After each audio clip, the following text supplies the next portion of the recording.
卓越的营销管理从这里开始。你好，我是孙晓东。从今天开始呢，给大家分享一个我们房地产营销管理相关的一些课程。这个课程呢，是我在近几年培训工作总结梳理的一个以项目营销管理全体系为基础的一个营销管理相关的课程。希望我们地产的好朋友们通过这个管理课程，能够提升自己的管理经验，提升自己的管理能力，从而实现高效管理，有效的业绩确保。那么我们这个课程呢，大体分为6个单元。第一个单元呢，是我们给大家讲解一下我们房地产营销管理到底要管什么内容。我们在过去的2-3年当中，市场发生了很大的变化。从政策方面，对我们房地产开发也有更高的要求。从市场方面，随着规模化的这种发展，市场竞争越来越严重了。从我们的这个销售员的管理心态来讲的话，利润低了，我们的市场竞争加剧了，企业的管理也加剧了，所以造成了我们的管理缺失性非常大。很多好朋友们跟我交流说，孙老师能不能录制一个关于营销管理相关的课程，让我们在闲暇时间学习。那么我们这个课程呢，就是服务于所有的管理层，希望大家通过这个课程对我们的营销管理能够起到一个非常这个有一些技术支撑，有一些专业知识支撑的一些内容。课程大体呢分为6个章节。第一部分是我们讲一讲我们营销管理到底管什么内容。我们说营销管理全体系的逻辑解析。那么从第2个章节到第6个章节，我们按照一个项目的开发营销介入的5个阶段，项目定位阶段，开盘前准备阶段，首开期阶段，续销期和清盘期5大阶段营销管理的重心和管理内容，给大家逐一进行分解。希望大家在这个管理系列课里边能够得到知识，能够帮助我们企业高效管理、有效管理。好了，进入第一部分的学习营销管理全体系逻辑解析。大家都知道营销管理不好管。你看我们开发线、工程设计、成本、财务、采购所有的管理工作几乎都是围绕着一个工程进度这条主线展开的今天挖坑土库匠，明天试装，后天主体。就是我不管是在任何一个企业参加到开发体系当中来，我都会有一个工程进度的一个对照全中国乃至于全世界所有的建房子的流程都是一样的。但是营销管理就不一样了我们的营销管理以前我给大家分享过，我们的管理呢大体是3个维度。第一个就是任务指标分解，是吧？把我们的指标管理分解到人，分解到周，分解到天，用指标管理来管理我们的工作。我们每天的工作完成了，那么月指标、年度指标就完成了。所以我们说，我们按厂的销售人员是以天来计量我们的工作的。那么这些年轻人每天干同样的事情，那么他会有什么呀？心里边就会有这个倦怠。那么我们干什么呢？第2个管理方式就是会议管理，通过我们日例会、周例会、月度例会、季度例会、半年会、年会的方式，会议管理我们的工作，是吧？每天早上起来开晨会，晚上开晚会、晨曦会，这样的话来激活我们的销售员，是吧？第3个就是绩效管理，是吧？通过我们的绩效考核的方式，通过我们的这个奖励以及惩罚措施，让我们的销售员在正确的轨道上高速奔跑。所以我们说，我们营销管理其实它也是科学它是一套系统工程并不是忽悠。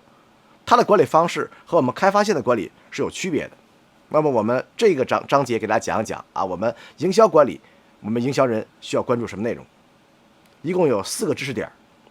第一个，营销管理是一套系统工程。第2个营销管理全体系我们要管什么孙老师给大家总结提出了在我们5大阶段里边18个一级节点要管理的18个关键点第3个知识点就是我们一级节点，我们把它分解之后由什么内容来支撑的最后一个知识点呢，就是我们说的我们还有很多2级节点。那么这些个细的工作项是由什么组成的？这个管理逻辑是什么？希望所有的管理层大家通过这个课程能够了解我们的管理范畴。当你知道它的管理纵深和管理宽度之后，你再管理它就更加得心应手。好了，进入到我们的课程内容。我们给大家讲第一个知识点营销工作是一套系统工程。有很多人不理解营销我跟很多的开发线的这个老总交流我们的工程总设计总成本总说营销就是说话，就是接待客户。还有些不理解我们营销人工作的说营销就是忽悠是搞些活动把人忽悠来通过你们的这个巧舌言辞让客户相信你买你的房子。不是这样子的营销它是门科学我们之所以没有更多的是营销管理方面的书籍，没有更多营销管理的体系考核的标准，核心就是这个工作其实很难。我们的工程线工程开发、设计、成本、财务、采购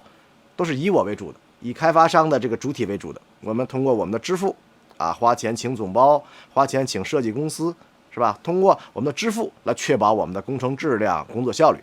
在营销工作，我们是被动技能，我们是要依附于市场依附于客群，依附于客户的满意度，是吧？所以我们说营销工作是个被动技能。所以我们近2年很多企业找到我说，孙老师能不能帮我们企业出一个营销标准化的一个指引，营销标准化的动作？这个难度是非常大的，因为大家都知道每一个项目由于它的土地属性不一样，就造成了它的这种市场表现是不一样。每一个项目它所处的市场环境竞品关系、政策引导的这种措施，以及我们老百姓的消费习惯和消费心理，不同的客户消费的感受是不一样的。所以我们说每一个项目都有独特的这种灵魂存在。所以我们经常开玩笑的说营销管理叫动态管理，营销管理是被动管理的，是要根据不同的市场环境、不同的竞争环境、不同的产品属性、不同的客群的消费习惯和消费心理来设定我们单一的营销思路和打法。那么当一个项目在不同阶段的时候首开期、续销期、清盘期，它的管理手段也是不一样的。所以我们说营销虽然有一套完整的管理体系，但是也是要根据不同的市场、不同的项目、不同的客群进行有针对性的选择。我们经常开玩笑营销是门科学，但是是一门选择上的艺术，是吧？技术是死的，但人是活的同样一个项目，不同的操盘手，你操盘的项目的结果是完全不一样。所以我们希望大家第一个认清营销工作它的科学性、逻辑性，第二个还是要认清自己的专业水平，要有选择性的输出我们的管理知识和内容。所以今天给大家分享第一个知识点，就是营销工作到底有什么样的内容组成。我们经常说营销工作是一套完整体系的系统工程，是门科学不是点子的堆砌，更不是忽悠经常有很多同行跟我说，孙老师我这个项目卖的不好，给我出个什么方法出个什么点子把这个项目救一救。我只能跟他说，我说哥们儿这个靠点子卖房的时代早就结束了。在过去20年1990几年的时候2000年前后的时候，我们说找一些点子大师，王志刚叶茂中给他出个点子卖房子那个时代早就一去不复返了。一方面市场在进步，是吧？另一方面客群在成熟，是吧？第三个同行们很成熟了，就是你能想到的同行都能想到了，而且老百姓都接触过了。所以我们说靠这种策划技法、靠营销技法卖房的时代已经结束了。我们说我们现在当下新时期的营销工作更多的是围绕的一个管理体系把我们的这种项目的盈利模式我们叫标准化，把我们的城市介入标准化，把我们的产品配置标准化在我们的算账能力标准化我们的城市选择标准化以及产品标准化的前提下再匹配我们的营销标准化。所以我们说是营销工作其实核心就是要把我们的工作更加的规范，更加的精准。所以还是希望大家在听课之前一定要了解一个事情，就是营销它是门科学，就跟我们的工程设计成本是一样的，它是一门技术但是我们的科学技术是在于我们的有选择性的输出的所以我们的工作是一门科学的系统工程并不是点子堆砌，更不是忽悠。那么我们在日常管理当中会出现很多让我们不尽人意的一个地方比如说我们的客户梳理不清。我们经常开会的时候跟销售员交流这个客户买房子为什么买不知道，买房自用还是投资不知道，是吧？买房人家庭组成消费的这个习惯、兴趣爱好一问三不知。这是买了房子的没买房子来了看了我们房子了，没买我们家买隔壁了，为什么不买我们家房子？未成交客户的分析更不知道了。所以我们说如果我们不了解我们的购房客群，不了解他们的为什么买为什么不买的话，你的营销工作很难有效的组织。所以我们说啊，客户梳理不清是我们营销管理的一个痛点啊，价格释放无序，是吧？什么时候该涨价，什么时候该降价，是吧？这个逻辑关系很多操盘手掌握不清楚。第三个痛点是吧？暗场包装不足。我去过很多暗场啊，暗场街坊的动线多多少少都有一些问题。我们暗场是一个非常神秘的一个场所啊，里边蕴含着很多很多我们前人啊，就是遗传下来的、遗留下来的一些个好的经验和这个总结啊。暗场呢全是秘密，从门口的那根电线杆子开始啊，精神堡垒。它为什么叫精神堡垒？它放在售楼处的哪个位置上，是吧？这都是有讲究的。进售楼处门口要放一个景观示范区，这个示范区是要做的像闭馆一样，是吧？硬铺直接单刀直入进来，还是像龙湖那样做的曲折通幽，是吧 ？S 型动线，啊，这是有讲究的。进售楼处门口，我们叫什么呢？地下叫7等台阶法则，客户一定要走7等台阶进售楼处，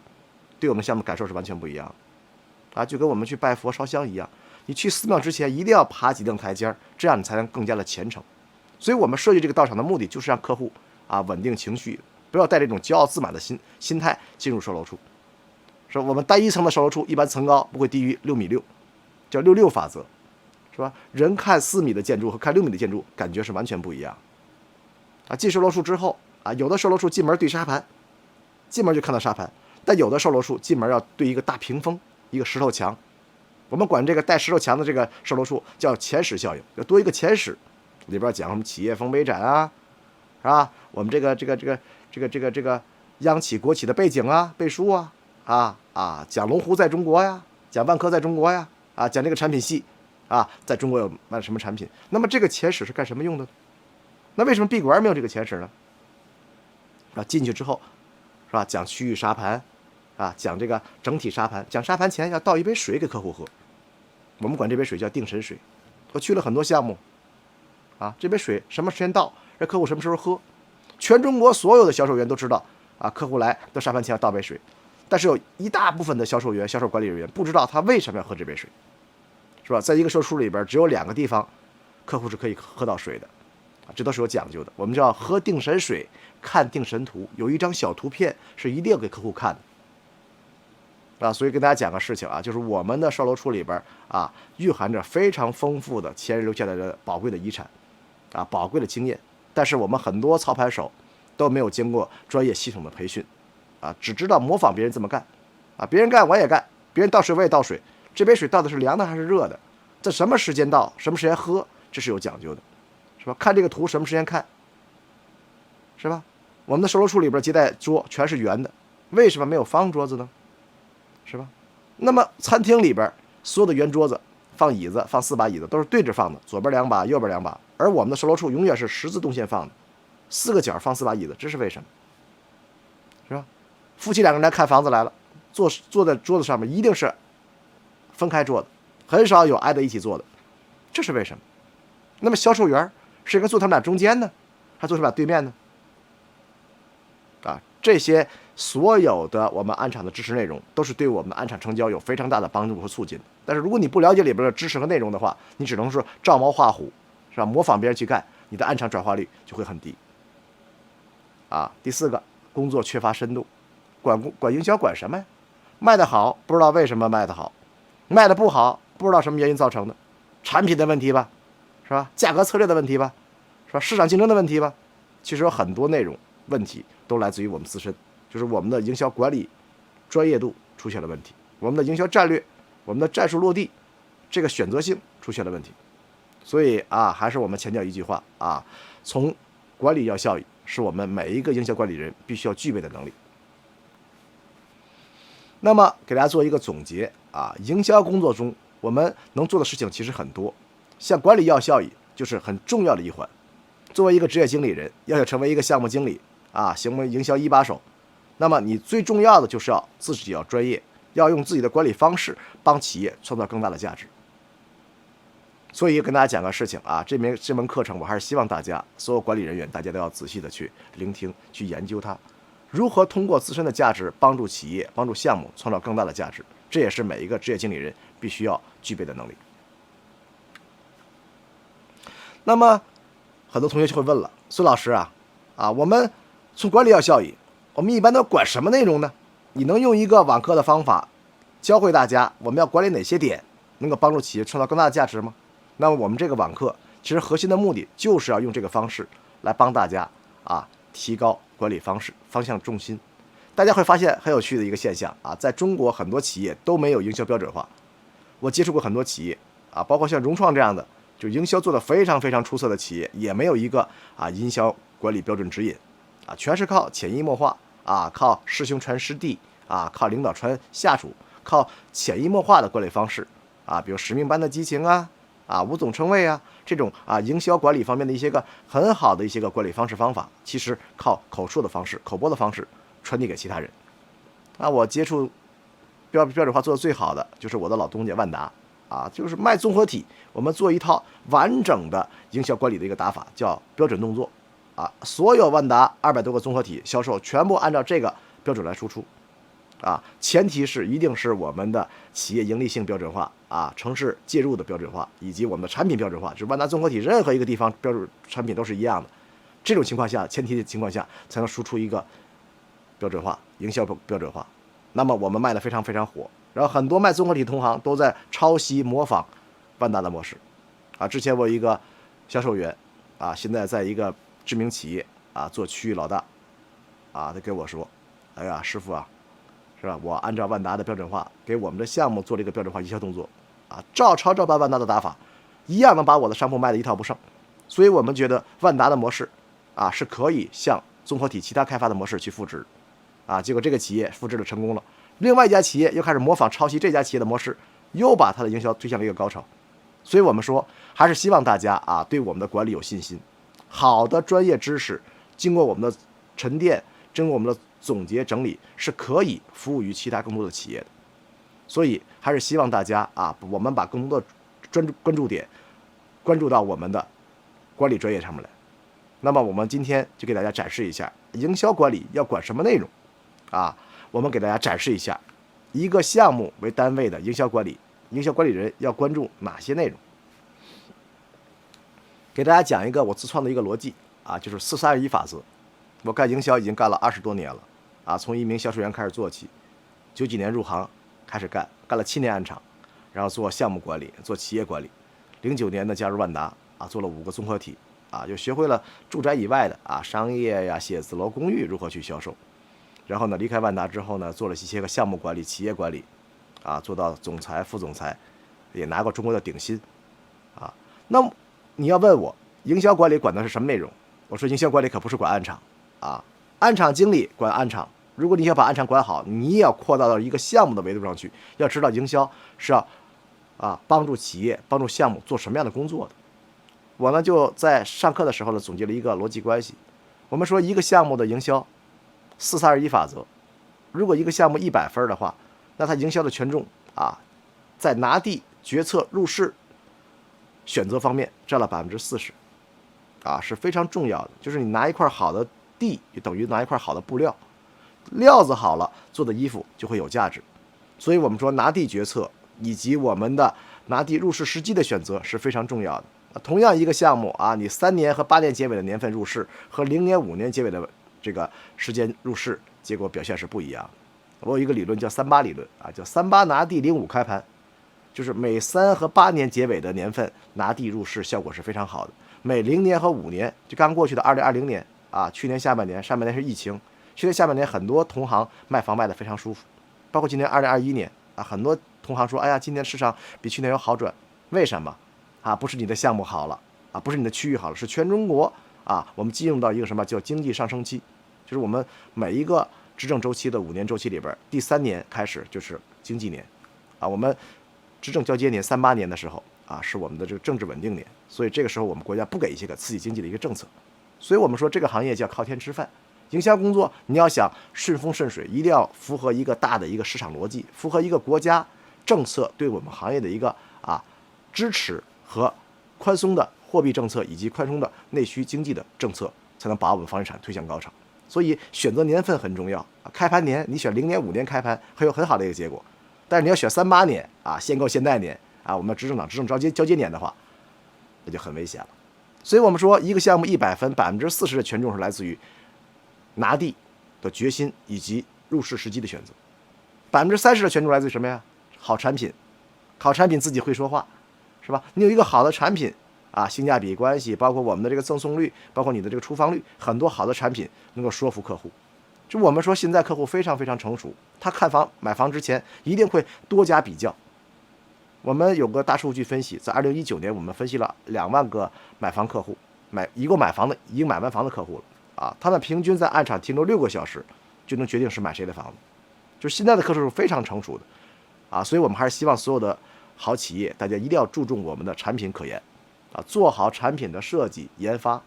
啊，会对我们的营销工作起到很大的一个帮助。所以我们说，营销人啊，不是只在案场表现上面、开盘方面要关注营销，一定要往前置到设计环节、到拿地环节，给我们企业更多的决策建议。我们很多同行开玩笑的说啊，营销人眼里流泪啊，就是前测人员哪里进的水，干嘛要拿这块地，干嘛做这样的产品，是吧？我们卖的房子里边很多滞销产品都是在设计环节，甚至在决策拿地的环节出现了偏差，而造成了营销滞销，是吧？好房子全卖了，是吧？户型大的、户型小的全剩下了。那如果我们要知道户型大的不好卖的话，我干嘛在决策可研的时候，在设计的时候做这种大户型呢？所以我们说啊，营销可不是案场表现啊，有70%的权重全在于前端，营销人必须要到设计阶段，要到拿地阶段去影响、去干扰啊我们的产品落地啊，只有把前置工作做好，才能保证我们的营销工作有效落地。20%是营销。啊，营销工作是一个锦上添花的工作，啊，我个人总感觉它不是一个雪中送炭的啊。一个项目做不好，孙老师你去操盘就能做好吗？也不一定。啊，营销工作我们只是要把我的表现优于同行就可以了。别人卖80套，我能卖100套，是吧？增量20%，别人卖8000，我能卖1万，溢价20%，你已经是很出色的营销人了。所以我们经常开玩笑的跟同行说啊，这个行业戒骄戒躁，啊。市场好的时候你卖得好别骄傲啊，跟你关系不大；市场不好的时候你卖不好你也别气馁啊，跟你的关系也不大。我们只要把我们的专业度展示出来，做到问心无愧，做到对自己的专业负责就可以了啊。所以我们只是做一部分的业务增量而已。但是你有20%的溢价，那公司就会有20%的利润，已经很不得了了。所以我们这个行业还是有行业内的这种专业比拼的。那最后10%是什么呢？就是我们的品牌。那品牌来自于什么呀？在过去20年，是大家都知道万科呀、万通啊这样的企业，星河湾是品牌。但现在我们一拉起来啊，100强企业，是吧？50强企业遍地皆是，一个区域里边20强、30强的企业经常在一个区域里边，老百姓对这种品牌价值其实关注并不是很大，更多的是什么？你的品牌服务、你的交付环节、产品质量环节是否能够有一个很好的口碑？所以我们说营销工作是什么？我的总结就是，营销工作它是一套逻辑关系，是一个我们从拿地开始到最后交付环节截止啊，一个贯穿于整个开发体系的一个营销逻辑。这个逻辑我们管它叫营销管理啊。所以我们说，所有的管理人员听课的同学们，大家一定不要只关注一些技法啊，怎么开盘啊，怎么认筹啊，怎么接触客户啊，怎么挤压逼定客户啊，这些只是啊我们营销工作的一小部分。我们要站在一个项目的，甚至站在一个企业的维度上去考虑，如何战略拿地啊，做什么产品啊，做短期变现的产品，还是做长期增值的产品啊？什么产品适合什么客群？我们的导入客群的到访量啊，最后客群挤压的成交率啊，如何确保现金流安全？这些所有要考虑的问题，就是我们营销管理的一些基本内容。那么给大家做一个内容知识的一个解析。那么我们把这4-3-2-1放到整个的一个项目开发的一个逻辑里边，给大家讲一讲。那么营销工作要关注什么内容？我们经常开玩笑的说近3年有一个热词如何保证我们以项目为单位，每个项目能赚钱？这是我们每个企业都关注的一个事情。我们把它包装起来说一个词，就是我们的一个项目的经营质量。房地产企业不像我们生产制造业的企业什么这个卖空调的、卖汽车的，是吧？生产线、流水线。它是以某一个项目单位为标的物的一个开发模式，就是你的项目好了，整个公司就好了。那么如何提升每一个项目的经营质量如何提升每一个项目的盈利性，这是我们当下所有标杆企业研究的内容提升单一项目每个项目的经营质量。那么什么叫经营质量呢？我做一个分析，大体上分为3个维度，是吧？第一个就是老师提到的40%，就是我们在战略拿地决策的时候，我们的算账能力。一块地为什么有的企业不敢拿，有些企业就算得过账就拿，这是为什么？是吧？我看了很多高管跟我交流，哎呀，老孙呐，这块地当时我们算账算的有问题，旁边那个人拿掉了，我们算就不敢举，人就举了，举回来算了好多钱，那我们就画一个问号了。那么我们的算账能力到底和同行有什么差距？什么样的算账能力是一个标杆企业应该具备的能力？就是我们提到的，就是价值链的前端就是我们在财务质量方面如何提升。有很多营销人现在已经参与到拿地环节了，为什么？很简单，我们在15、16、17就是市场第2个高峰期的时候，是吧？出现了很多什么小中粮什么祥生、华虹这些企业，温州的这些老板疯狂的去获取土地拿地，是吧？薄利多销这是温州企业的一个很大的一个特征10年前的粤派商人恒大、碧桂园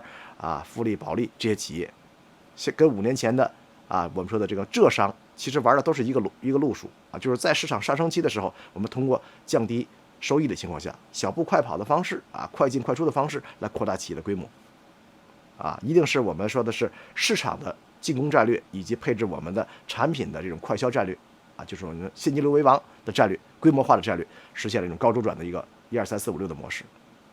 那么在价值链前端，我们的算账能力在上升期的时候都能算过账来，是吧？前测人员为了多赚钱，一定会高估我们的市场表现这块地拍到2万也没问题，继续拍，是吧？拍到2万2，然后呢，建安成本4000，我们综合成本2万6，我们卖3万块钱，还有15%的利润。那么上升期的时候，你拿完地之后再销售，明年可能卖到3万、3万2。但是如果要进入了盘整期或者是衰退期的话，你今年卖3万，明年可能卖不到3万2明年被卖2万8对吧？还有可能卖到2万4，你拿了地就是赔。所以在过去就是15到18年，我们以进攻、以高周转为战略的这些企业，会主动的去更倾向于多拿地。但是一旦进入到了18年之后盘整期了，是吧？国家限购限贷政策了，利润低下来了，你拿地就要谨慎了，是吧？那前测人员为了自己获得自己点私利，拿点奖励，是吧？会高估市场表现。那么现在很多标杆企业都是这样的营销人你要到拿地去，你要跟我们的前测人去 PK， 是吧？他说2万4拿地能卖到3万，能不能卖到3万？营销要给我一个正确的态度。所以我们说现在的营销管理人员必须要前置到前端去具备这种算账能力，帮老板出什么拿地决策的意见。很多老板也关注一个事情了，我不会再听前测人忽悠我了，是吧？拿了地之后卖不出来，最后还是我自己这个兜这个底。所以我们要营销来前置到前测来帮助我们企业干嘛呀？算这个账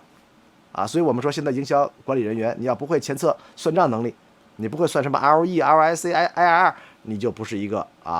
完美的营销管理人员。那么第2个阶段就是我们的开发以及销售阶段，这个阶段叫什么？叫产品质量。同样一个地块，不同的企业做的产品是完全不一样的，成本又低，售价又高，这就是一个产品力的表现。营销我们经常提四个力一个是品牌力，一个是产品力，一个推广力，一个是暗场杀客能力。这4大力是我们衡量优质企业的一个标准我们说其实在这个阶段的时候，我们说产品质量是我们能够打赢同行的最好的保障。那么营销要牵扯到设计环节牵扯到我们的成本环节。那同样是一个房子，是吧？8000块钱的建安成本土地和建安成本。龙湖要开发的话，我加500块钱做景观，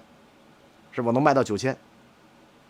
是吧？金茂要开发这个地的话，我多花500块钱做科技，我能卖到1万。那么是不是金茂的盈利率就更高？所以他为什么要多花500块钱做科技呢？是由于现在的85后、90后的年轻人对科技的产品的这种关注度越来越高了。那么在过去5到8年里边，像我们80和85后的年轻人，可能对环境景观要求会更高。所以我们说龙湖的这个成本在景观方面的溢价，以及金茂府、金茂悦这样的金茂的产品系在科技豪宅方面的这种成本增加，是关注于客户的这种这个核心痛点，就我的成本的溢价能不能多卖出钱来，是我们产品力的一个最重要的表现啊。这个产品力也是要经过我们的考量的啊。第3个维度就是我们的交付阶段了，就是我们的销售和售后阶段，老百姓能有一个满意的答复没有？你的口碑是什么呀？啊，10年前、20年前我们说啊，万科这样的企业是知名企业，现在的老百姓觉得在一个城市里边啊，前20、30项都不差呀，大家都是知名企业呀，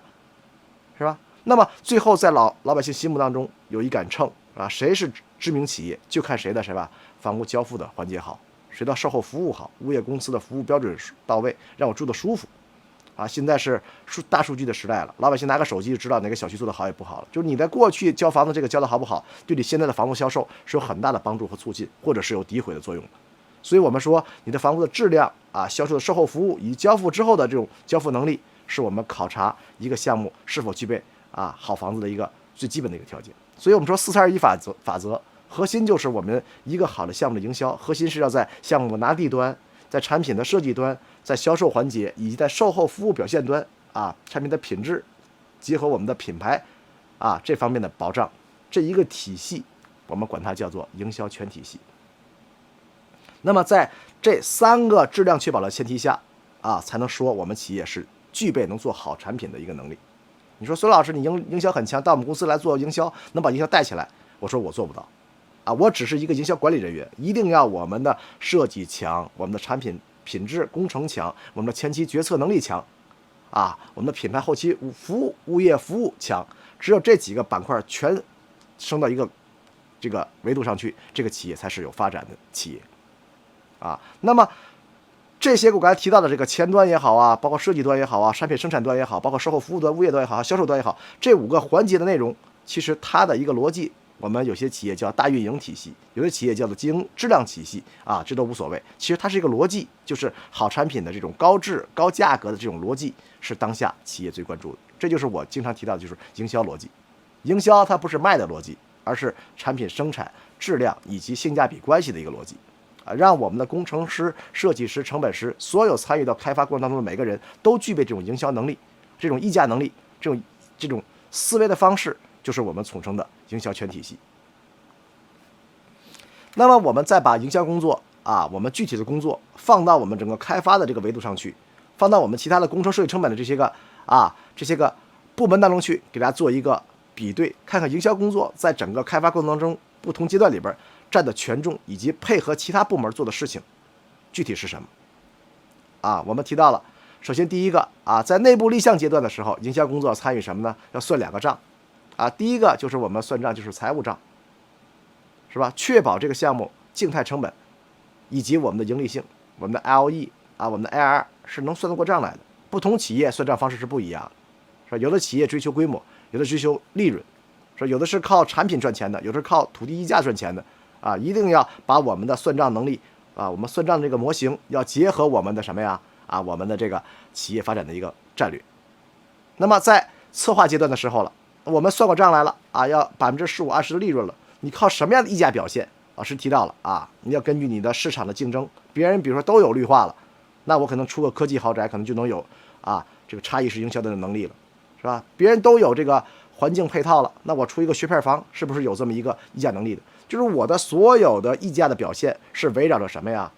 市场的竞争环境，以及老百姓的消费习惯，以及他对产品的溢价能力的热衷度是要有一个清晰的分析的。山东人喜欢楼间距大，山西人可能就是立面贴砖不同的市场的客群的喜好度，他对溢价的这种购买的这种投入的这个价钱的能力是完全不一样的，需要我们做清晰的精准的测算，给到我们的设计部门一些个设计前瞻的一些个要素在我们的设计阶段以及到建设阶段的时候，营销要参与什么呢给我们开发体系现金流确保，我前期投多少钱建设，什么时间回款，什么时间保证现金流的回正这都是我们开发的一个总体要求。就是营销在建设销售阶段的时候，第一 KPI 是要保证什么？现金流安全，是吧？有些营销总说了你让我10月份开盘能给你多卖2个亿，这是不对的必须要5月份开盘。这样开盘的话，我把钱收回来之后，就能保证我们现金流安全了。这样的话，我们一个项目总公司集团在这项目的投入的资金占用率就能省下来很多。这样的话，使我们企业就一年能够做2个项目滚动开发，企业既有效率，同时还能实现规模化的增长。所以我们说营销工作是要根据我们的销售市场的这种容易卖房的这种时机，以及我们企业自身的这种现金流的安全的需求来配置我们的营销计划。所以我们说，当你做营销管理人员级别升到一个级别的时候，你就不要关注于市场了，不是说市场什么时候好卖房子，我们什么时候卖房子，你要更多的关注企业内部的需求，什么时间公司有支付，什么时候公司也需要现金流的回款了，我把这个时间结合市场进行有效的开发。你看，我们给大家举个例子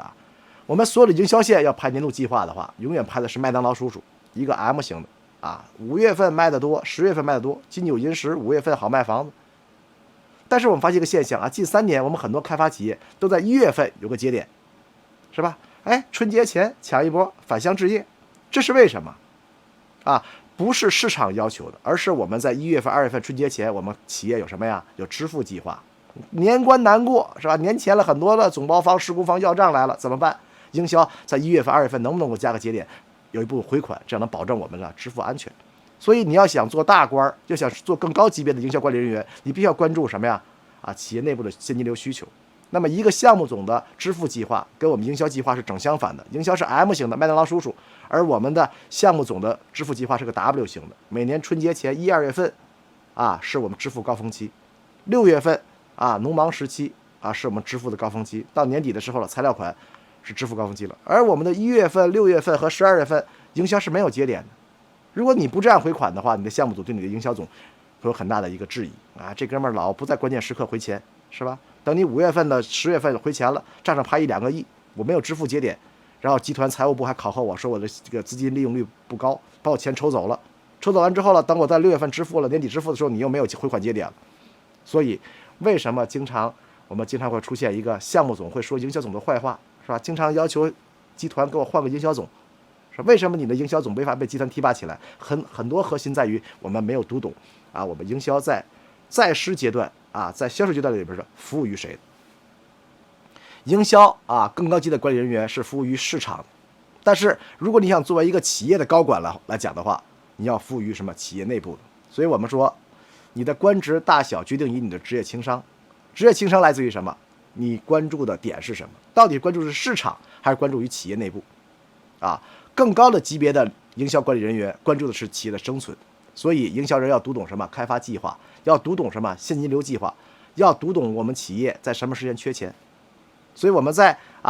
设计阶段到建设阶段的时候，营销人要参加什么？财务组织的项目现金流会一个支付结款节点会，在公司最缺钱的时候，你把房子卖出来才是好的 sales。所以我们经常开玩笑的说很多管理人员学会了藏货这个月卖了1个亿，我就报8000万，藏2000万，什么时候公司需要任务指标的时候了，我把它拿出来露一小手，让公司知道我是有价值的，能够抢业绩。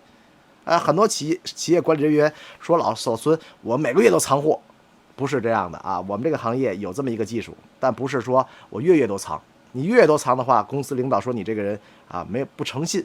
经常会打马虎眼，这是不对的。藏货的是一般是5月份和10月底的时候要藏货一般6月份和12月份会有支付。所以我们经常5月份的指标、底的指标和10月份的指标尽量少报一些，这个是对我们营销是有一些保护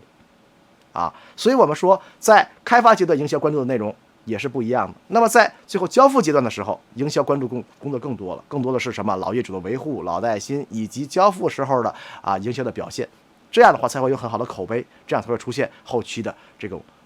业主的满意度提升，帮助你在一个城市里面第2个项目、第3个项目或项目的2期会有很好的表现。你前面有很多老业主不满意闹事，跟你说负面舆情的了，后来买新房的人，现在老百姓买房子拿个手机一定会搜一搜你的项目口碑是什么样子。前面有这么多的意见领袖说不好，那这个项目客户带着一个非常不好的情绪进售楼处，不会对营销会有很大的帮助的。所以我们说营销工作看似好像是我们独立完成的，在售楼处完成的，但它其实跟我们所有的开发体系的所有部门交集是非常重要的。要想成为一个高级管理人员，必须要了解我们的企业需求，了解我们的项目需求，以及在不同时期的营销表现对相关部门的一个支撑。这就是我们提到的营销的我们叫职业情商，又叫营销管理的一个系统逻辑。好了，那么我们第一节课给大家讲了讲啊，我们营销管理在我们整个项目开发、在企业开发里的重要的逻辑，它的管理的方式以及管理的宽度和深度大体是什么一个逻辑。我们下一节课啊，给大家讲一讲啊，我们的老师强调了啊，我们有一个营销管理的全体系。那么我们的一级节点到底是什么啊？我们的每个项目的营销一把手要关注内容是什么？我们在下一节课给大家分享。那么我们本节课就到这儿，我们下节课再见。